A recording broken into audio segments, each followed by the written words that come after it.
실로암에서 눈을 뜨다라는 제목으로 하나님 말씀을 증거하도록 하겠습니다. 자, 저희 청년 일부가 다음 주에 이제 수련회를 가게 됐고요. 그래서 최대한 많이 모여서 기도를 하자 했는데 또 이렇게 생각보다 많이 모여주셔가지고 너무나 감사하고 이 시간에 함께 뜨겁게 하나님을 독대하며 기도로 나아가는 시간이 됐으면 좋겠습니다. 혹시 최근에 제임스 웹 우주 망원경이라는 단어를 들어보셨나요? 기사에서 본 것 같지 않으세요? 되게 유명한데 이 망원경이 원래는 작년 12월에 개발이 됐습니다. 그런데 최근에 왜 기사에 나왔냐면 이 망원경이 찍은 우주 사진이 화제가 됐거든요. 이 망원경을 통해서 지금으로부터 131억 년 전에 원시 우주의 사진을 찍었기 때문에 많은 사람들이 놀랐습니다. 그리고 이것들을 봤을 때 많은 기독교인들이 충격을 받기 쉬웠습니다. 왜냐하면 성경의 문자 그대로의 연대를 따져보면 분명히 지구의 나이는 6천년에서 10,000년 정도여야 하는데 이렇게 생각을 가지고 있었던 분들이 겁이 나는 거예요. 뭔가 과학적으로 새로운 것들이 밝혀질 때마다 나의 신앙이 오히려 걸림돌이 될 수도 있다는 생각이 들거든요. 그래서 실제로 이것과 관련해서 서울대학교의 화학생명공학부에 재직을 하고 계시는 성영은 교수님은 이런 인터뷰를 남겼습니다. 기존 교회들, 특히 성경 무호소를 철저하게 받아들이는 근본주의 교회나 목회자, 성도들 입장에서 보면 다소 예민해질 수 있는 부분이 있다. 하지만 성경 해석상의 문제로 보인다. 하나님이 실제로 그렇게 만드셨는지 과학으로 전부 확인할 수 있는 것은 아니다. 과학은 보이는 대로 얘기하는 것뿐 이것이 성경에 어긋난다거나 혹은 우리 신앙을 무너뜨릴 수는 없다. 이렇게 대답을 했습니다. 한마디로 성경에서 말하는 창조와 과학의 발전이 서로 충돌을 일으키지는 않는다는 거예요.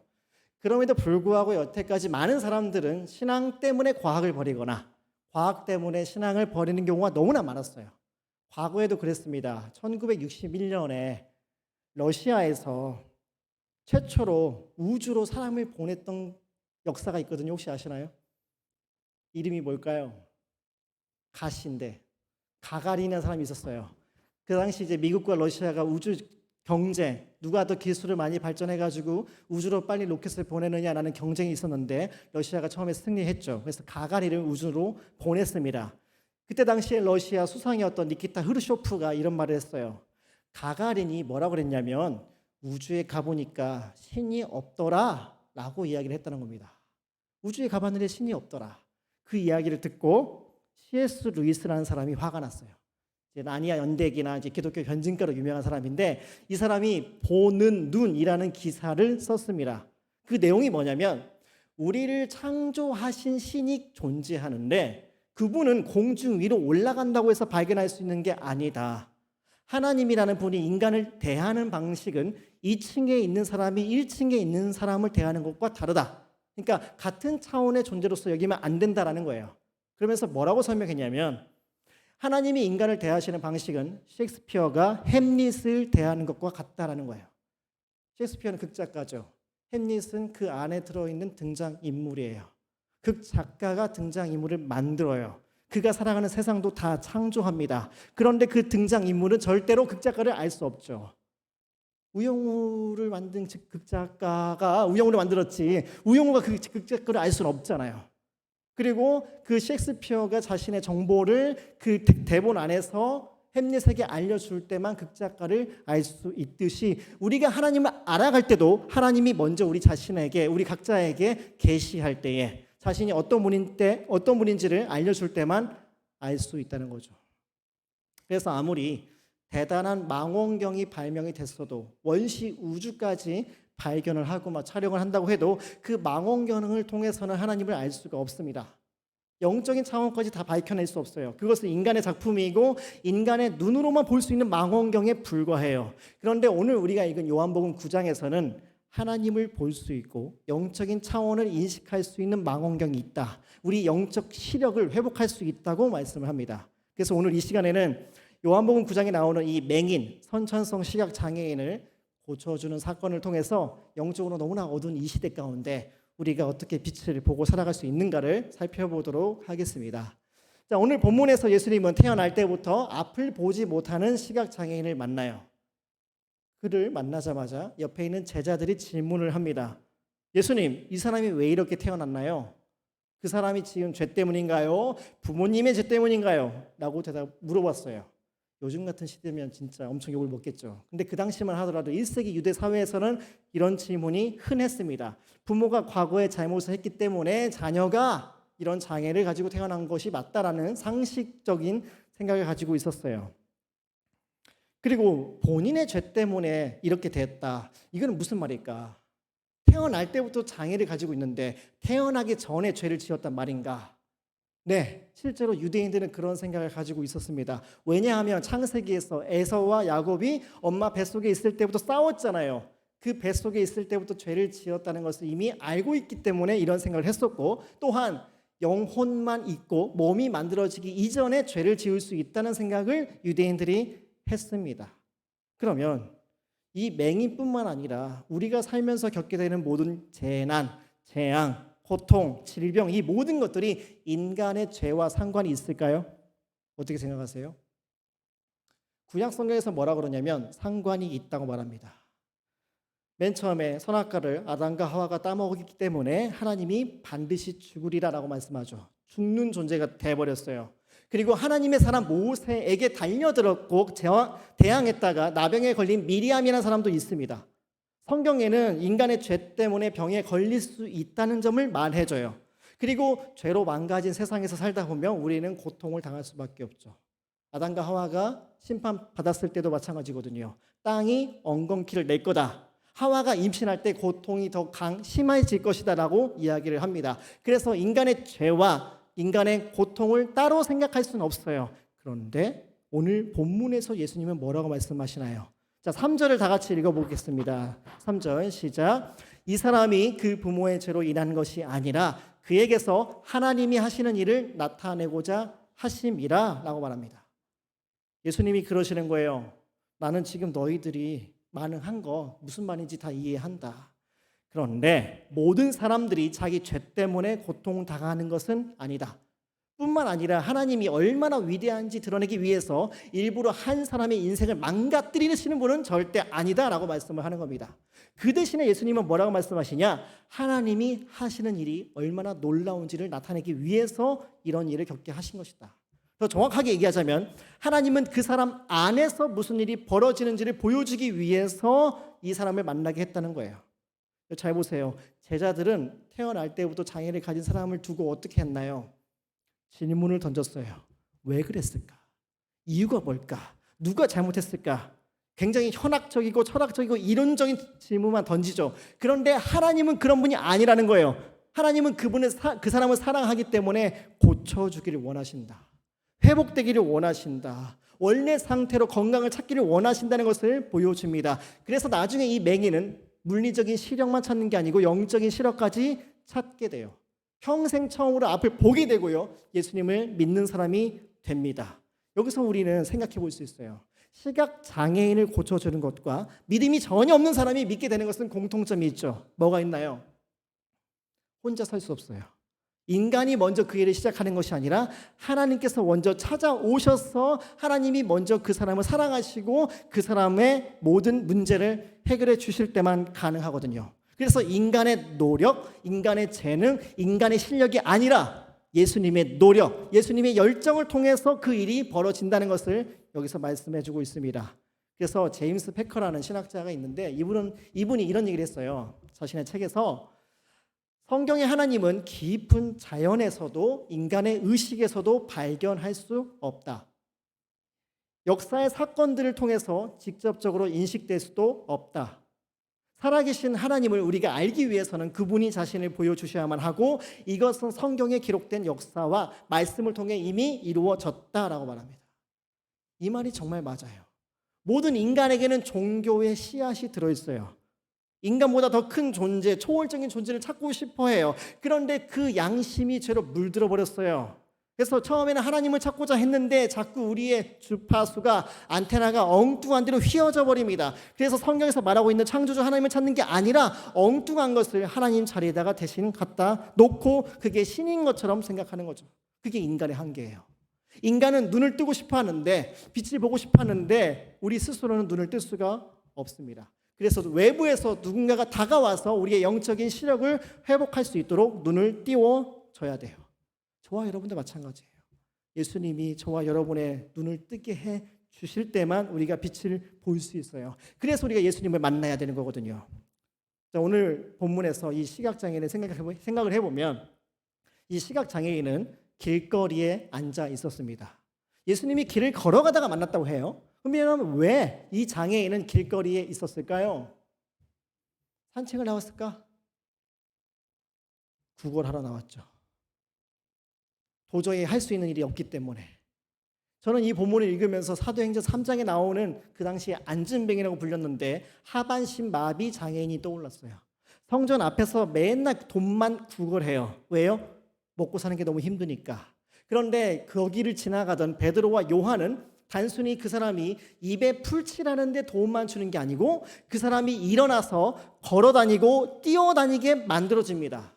단순히 이 사람이 인생에서 나아지고 개선되고 발전하는 정도가 아니고 근본적인 문제를 해결해 주는 거예요.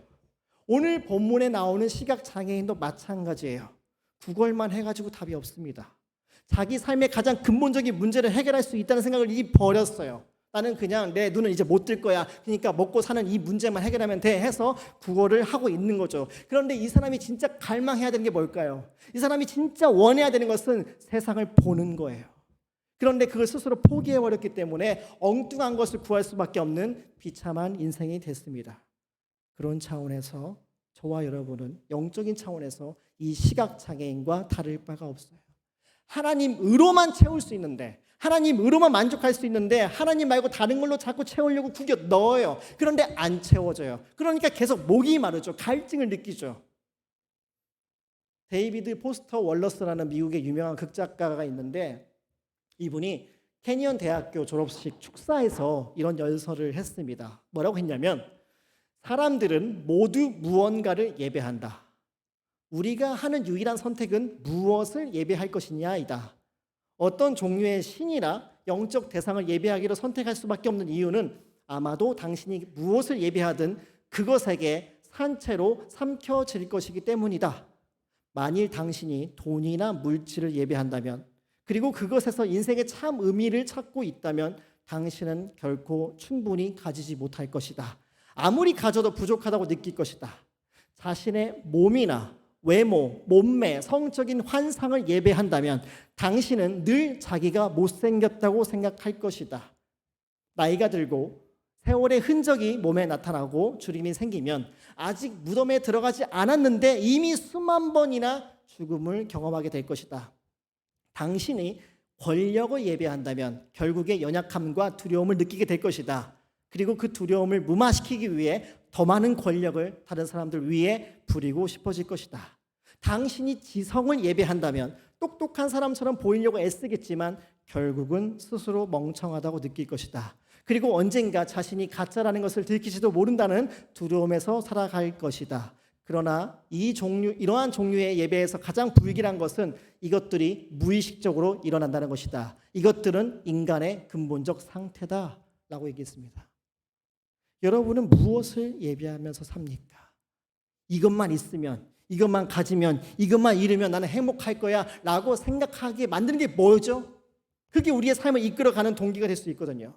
그런데 기독교 신학자 중에 가장 유명했던 그 어거스틴이라는 사람은 이런 얘기를 했어요. 내가 하나님 안에서 안식하기 이전에는 그 어디에서 진짜 안식을 경험할 수 없습니다 라고 고백을 했거든요.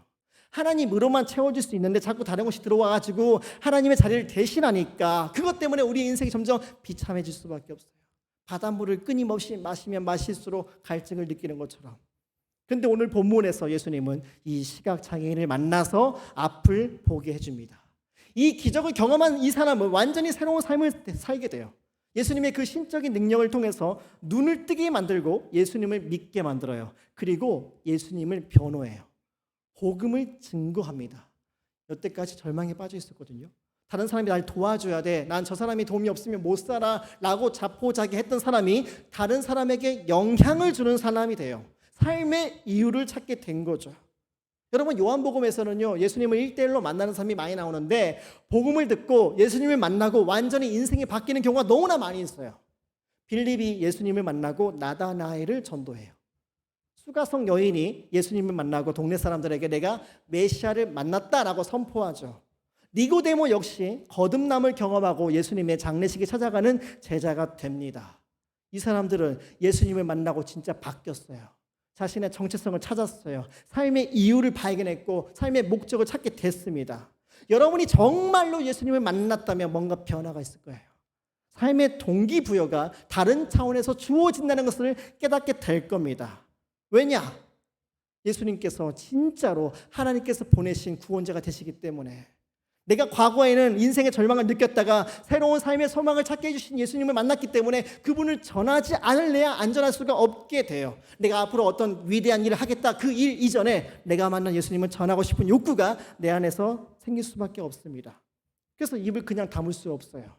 친구를 만나든 가족을 만나든 회사 동료를 만나든 내가 믿는 그 예수님에 대해서, 복음에 대해서, 나를 변화시킨 그 이유에 대해서 말하고 싶은 마음이 내 마음속에서 계속 들끓을 수밖에 없거든요. 그리고 나서 하나님 나라의 가치를 이 땅 가운데서 실현하기 위해서 애를 쓸 겁니다. 왜? 원래 세상이 이렇지가 않았다는 것을 아니까. 하나님이 맨 처음에 창조했던 세상은 너무나 아름다웠는데 그 하나님 나라가 너무 많이 파괴됐구나, 망가졌구나, 타락했구나, 이게 보이는 거예요. 왜? 눈이 떠졌으니까. 세상에 진짜 진실을 보여주신 빛이신 예수님을 만났기 때문에 그런 삶의 변화가 찾아올 수밖에 없어요. 자, 그러면 오늘 본문에서 시각장애인은 어떻게 눈이 뜨여지게 됐는가 보겠습니다. 우리 6절과 7절 말씀을 한 목소리로 같이 읽어보도록 하겠습니다. 시작. 이 말씀을 하시고 땅에 침을 뱉어 진흙을 이겨 그의 눈에 바르시고 이르시되 실로암 못에 가서 씻으라 하시니 실로암은 번역하면 보냄을 받았다는 뜻이라. 이에 가서 씻고 밝은 눈으로 왔더라 라고 말씀하시죠. 세 가지가 등장해요. 침, 흙, 실로암. 예수님은 왜 이렇게 복잡한 과정을 거치셨을까요?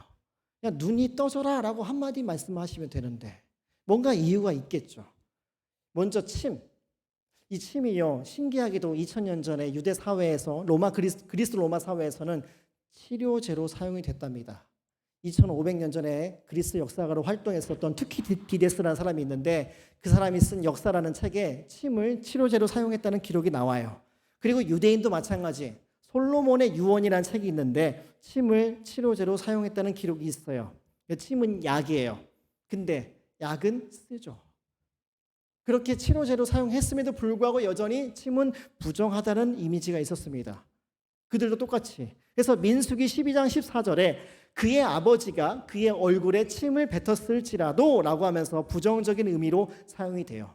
유대인들은 몸에서 나오는 모든 화학 물질이 부정하다고 여겼거든요.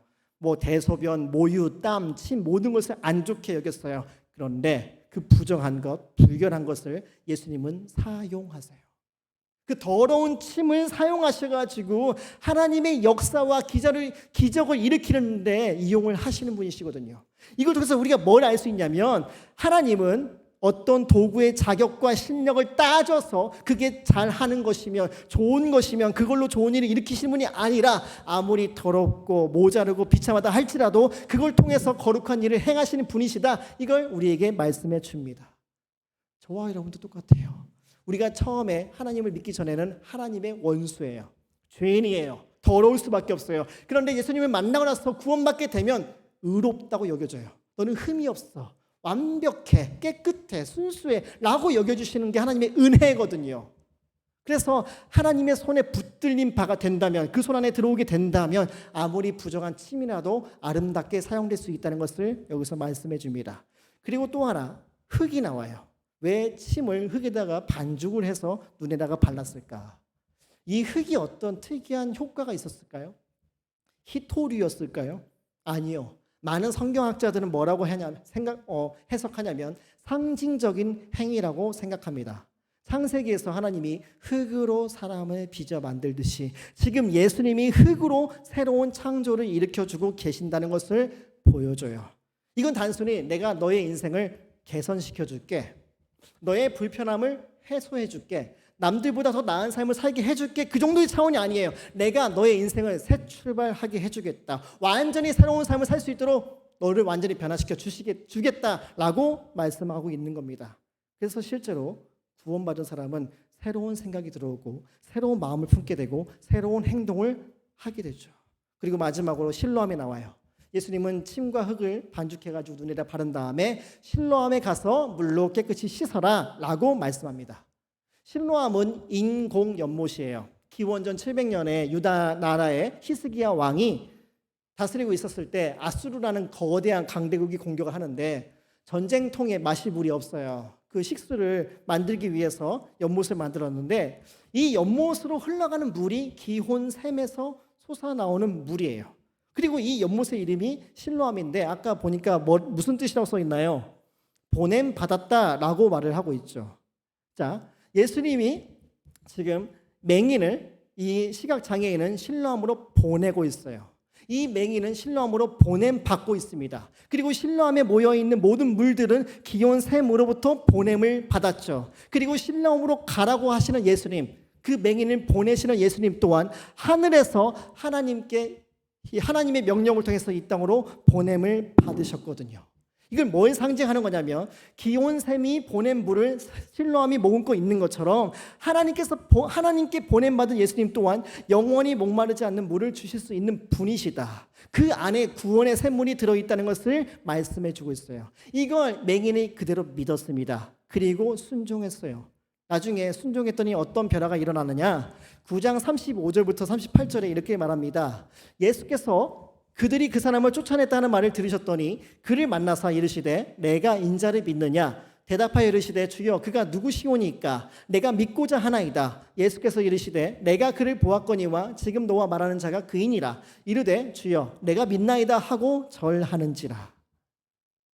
예수님한테 단순히 기적을 경험하고 끝나는 게 아니고 예수님을 믿었어요. 그 앞에 절을 했습니다. 왜? 예수님만이 나를 고쳐주고 나를 구원할 수 있는 분이라는 것을 알았기 때문에 그렇죠. 여기서 중요한 건 실로암이라는 그 장소가 중요한 게 아니에요. 거기에 들어있는 물이 중요한 게 아니에요. 거기로 가라고 보낸 분이 누구냐는 거예요. 그분의 명령을 내가 왜 들어야 되지? 그분이 진짜로 나를 고쳐줄 수 있으니까, 나의 인생을 변화시켜줄 수 있기 때문에, 여기밖에는 답이 없구나라는 것을 이 사람이 믿었기 때문에 거기에 가는 것을 순종했고 진짜 기적을 경험했던 겁니다. 내 인생은 구제불능인데 예수님밖에 없는데 예수님만큼은 나의 삶을 완전히 변화시켜줄 수 있다, 이런 믿음이 있었던 거죠. 오늘 설교를 정리를 하겠습니다. 시각장애인을 실로암으로 보냈던 예수님의 마음을 한번 생각해 보시기를 바라요. 아직 눈에 반죽이 남아있어요. 앞이 안 보여요. 예루살렘에서 실로암까지 약 1km 정도 떨어져 있는데 더듬거리면서 갔는지 누군가 인도했는지 모르겠어요. 그런데 가라는 거예요. 안 보이는데. 너는 실로암에 가서 네 눈을 씻어라 라고 명령했어요. 그 장애인을 보내는 예수님의 마음이 어땠을까? 마라톤 결승점에서 기다리고 있는 부모님의 심정이 아니었을까요? 앞이 캄캄하지만 끝까지 좀 완주를 해줬으면 좋겠다. 내가 지금 신랑까지 가고 있는 게 너무 힘든 일인데 가다가 부딪힐 수밖에 없고 상처가 날 수밖에 없고 넘어질 수밖에 없는데 나에게 이 명령을 주신 분은 예수님이야. 이분은 진짜 나에게 빛을 보여줄 수 있어. 구원자가 확실해. 나는 이분의 말씀을 믿고 따라갈 거야. 나는 믿음을 가지고 제발 끝까지 완주해라. 거기 가서 물로 씻어라. 그리고 눈을 떠라. 빛을 봐라. 그런 간절한 마음을 가지고 이 맹인을 보내지 않았을까요? 하나님은 저와 여러분에게도 같은 마음이에요. 너희들은 지금 눈을 떠야 된다. 그 영적인 어둠에서 벗어나야 된다. 세상의 진실을 봐야 된다. 하나님을 봐야 된다. 인격적으로 만나야 된다. 예수님을 통해서 보여주신 그 하나님의 사랑이 진짜라는 것을 마음으로 받아들이고 우리의 인생을 바꿀 수 있다는 것을, 나의 인생의 유일한 구원자가 예수님밖에 없다는 것을 온전히 믿어야 된다. 그런 마음을 가지고 지금도 부르시고 계시거든요. 우리는 누군가에게 호의를 베풀 때, 선물을 줄 때, 사랑을 줄 때 계산합니다. 내가 가지고 있는 것 중에 가장 주기 쉬운 게 뭐가 있는가? 가장 아까운 게 뭐가 있는가? 부모에게 가장 주기 어려운 게 뭐가 있을까요? 자기 자식이죠. 그런데 하나님은 가장 주기 아까운 자기 아들을 내어주셨거든요. 그리고 내가 누군가에게 뭔가 줄 때 그 사람이 나와 어떤 관계를 맺고 있는지 따지죠. 친한 사람인지 멀리 해야 될 사람인지. 그런데 하나님 보시기에 모든 인간들은 너무나 꼴도 보기 싫은 인간들이었어요. 왜? 하나님을 무시했으니까. 무시 당해보셨어요? 억울한 일 당해보셨어요? 아무 이유 없이 내가 잘못한 게 하나도 없음에도 불구하고 나를 향해서 무시하고 나를 삿대질하고 욕을 할 때 얼마나 화가 치밀어 올라요. 하나님이 기분이 그랬다고요. 그럼에도 불구하고 그 사람을 향해서 자기가 줄 수 있는 가장 아까운 것을 아낌없이 내어주신 분이 하나님이십니다. 그분이 저와 여러분을 부르고 계세요. 제발 신뢰함으로 가라. 예수를 만나라. 구원자를 만나라. 빛을 제발 보기를 원한다. 그래서 이 부르심에 반응할 수 있는, 그래서 어둠이 물러나고 환한 빛 가운데 살아갈 수 있는 저와 여러분이 되기를 바랍니다. 자, 오늘 말씀을 적용할 건데요. 오늘의 적용은 기도하는 겁니다. 이 시간 함께 기도하기 원하는데 첫 번째 기도 제목이 뭐냐면, 우리가 하나님을 만나려고 하는데요, 하나님과 우리 사이에 장애물이 있습니다. 그게 뭐냐면 제가 설교 중에 인용했던 다른 우상들이에요. 그 우상들이 내 눈을 가로막고 있습니다. 어둠 속에 살게 만들어요. 진실을 보지 못하게 만듭니다. 돈을 예배하는 사람들은 이미 많이 가졌지만 만족하지 못하고 계속 또 욕심을 내요. 다른 사람들 것을 더 뺏으려고 하고 더 가지려고 애를 씁니다. 여러분의 몸, 외모, 성적인 환상, 건강, 시간이 갈수록 점점 이것이 나약해지고 연약해지는 것을 보면서 나라는 사람의 가치가 무가치하게 느껴질 겁니다. 끝없이 비교하면서 스스로 영혼의 상처를 낼 거예요. 여러분이 좀 더 인정받고 싶고 유명해지고 싶고 성공하고 싶고 큰 힘을 갖고 싶어 한다면 나를 지키기 위해서 더 많은 권력과 힘을 탐낼 겁니다. 내 인생을 스스로 통제하고 싶어서 하나님마저 차단시키고 살고 싶어 할 거예요. 그래서 이 모든 것들이 내 인생을 망가뜨리는 우상이라는 것을 우리가 깨달아야 돼요. 잠시 잠깐 내 마음을 혹하게 해줄 수 있지만 지속할 수는 없구나. 진정한 생명을 줄 수는 없구나. 그래서 빛 대신 예수님을 우리가 보게 해달라고 이 시간 기도해야 됩니다. 그래서 이 시간 함께 내 마음속에 나의 인생 가운데 나의 모든 삶 가운데 나를 유혹하고 있고 내 마음을 혹하게 만드는 우상들이 있다면 그 모든 것들을 하나하나 치울 수 있게 도와달라고. 그 모든 것들을 우리를 사랑하지 않습니다. 우리를 이용할 뿐이에요. 우리를 위해서 아무것도 희생하지 않아요. 내어놓지 않아요. 목숨을 내놓지 않습니다. 그러나 하나님께서는 우리를 창조하신 그 하나님을 믿게 하려고, 우리를 이 죄악 가운데서 어둠 가운데서 빛으로 이끌게 하기 위해서 가장 꼴도 보기 싫은 나를 무시한, 나를 힘들게 했던 그 원수 같은 인간에게 자기가 줄 수 없는, 아니 줄 수 있지만 너무나 힘든 피눈물을 흘리면서 자신의 외아들을 주신 하나님의 사랑, 그 사랑을 우리가 온전히 믿으면서 신뢰함으로 갈 수 있게 도와달라고, 예수님을 만날 수 있게 도와달라고, 그리스도 예수 안에서만 진정한 안식이 있음을 경험할 수 있게 도와달라고 이 시간 간절한 마음으로 함께 기도하도록 하겠습니다. 하나님 아버지, 시간 은혜가 필요합니다. 하나님 아버지, 시간 진정으로 하나님께서 얼마나 우리를 사랑하시는 분이신지를 알아갈 수 있도록 주여 제발 함께하여 주옵소서. 하나님 아버지, 우리 마음속에 우상이 너무나 많이